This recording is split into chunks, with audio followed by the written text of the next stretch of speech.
Jadi karena gue udah diteror di IG buat ceritain cerita ini, karena udah keburu gue di-spill di IG, jadi bakalan gue ceritain hari ini. Dan gue udah mengumpulkan mental untuk ceritain cerita ini di TikTok, karena gue agak sedikit trauma ya bermain TikTok begitu. Nah jadi ini tuh kejadiannya sekitar tahun 2012 atau 2013. Jadi di tahun itu gue tuh sering banget dimimpiin, kurang lebih kayak 5 hari atau 6 hari berturut-turut gue mimpiin cowok, dan dia tuh mukanya kayak gosong gitu sampai badannya tuh hitam. Nah jadi awal-awal mimpinya itu gue cuman tahu aja bahwa dia tuh ada di mimpi gue, kayak ya udah gue ngeliat dia kayak ya udah gitu. Cuman di hari-hari keempat atau kelima dia tuh mulai kayak nunjukin ekspresi yang kayak sedih, bingung gitu. Tapi di mimpi itu nggak tahu kenapa di mimpi-mimpi awal tuh gue tuh nggak bisa ngomong apa-apa, kayak gue cuman tahu ada dia, oh dia lagi gitu loh. Nah terus akhirnya di mimpi gue yang kelima atau keenam itu nggak tahu kenapa dia nyamperin gue, dan nggak tahu kenapa gue nggak speechless kayak di mimpi-mimpi awal. Jadi gue tuh bisa ngomong sama dia. Terus dia ngomong, saya tahu kamu bisa bantu saya. Terus gue kayak cuman maksudnya gimana, pokoknya gue tuh nanya-nanya maksudnya gimana. Dia ngomong tolong sampein ke istri saya B, sebutin gak sih namanya, B aja lah ya, B. Gue agak lupa kalimatnya gimana, intinya dia tolong ngomongin ke istrinya itu kalau tolong balikin barangnya dia yang dia taruh di atas lemari yang dibungkus kain kecil ke gunung daerah Jawa Barat. Jangan disebutin lah takutnya, ke gunung daerah Jawa Barat gitu pokoknya.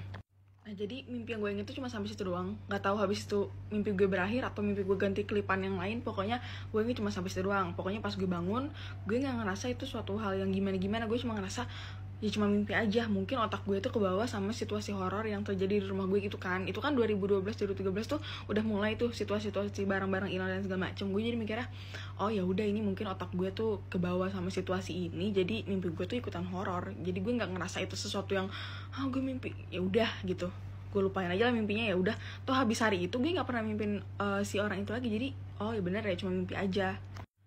Nah jadi gue menjalani hari-hari gue kayak biasa dengan keadaan barang-barang hilang, tapi emang gak ada hubungannya sama mimpi gue gitu.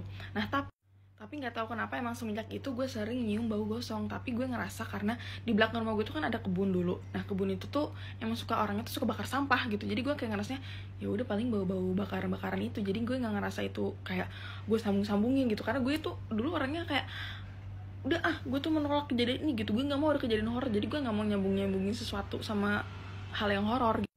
Nah terus setelah sebulanan lah dari situ gue nyium bau-bau, gue mimpin lagi tuh.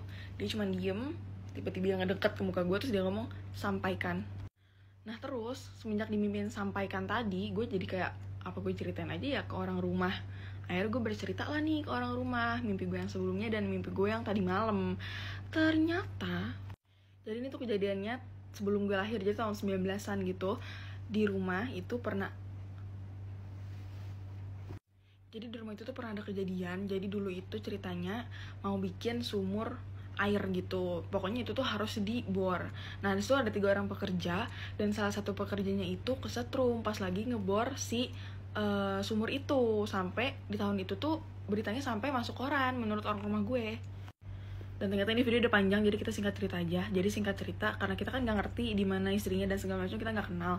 Cuman di antara 3 pekerja itu kan yang satu meninggal, yang satu itu salah satunya dari 2 ini tuh masih berkutat di daerah perumahan gue gitu. Jadi akhirnya kita nyampeinnya ke dia.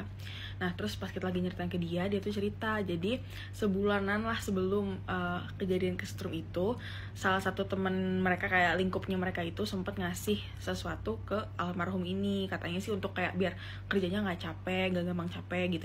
Nah terus jadi temennya yang ngasih barang ke almarhum itu, dia tuh emang orangnya kayak, dari ceritanya si orang yang cerita ke kita tuh lumayan mistis lah, kayak suka ke gunung mana buat ngambil ajian apa gitu. Nah sementara almarhum ini ya innocent aja, dia cuma menerima kayak oh ya udah mungkin emang berguna gitu. Tapi sebenarnya gue punya satu spekulasi, cuman gue ngomongnya takutnya agak sensitif nih.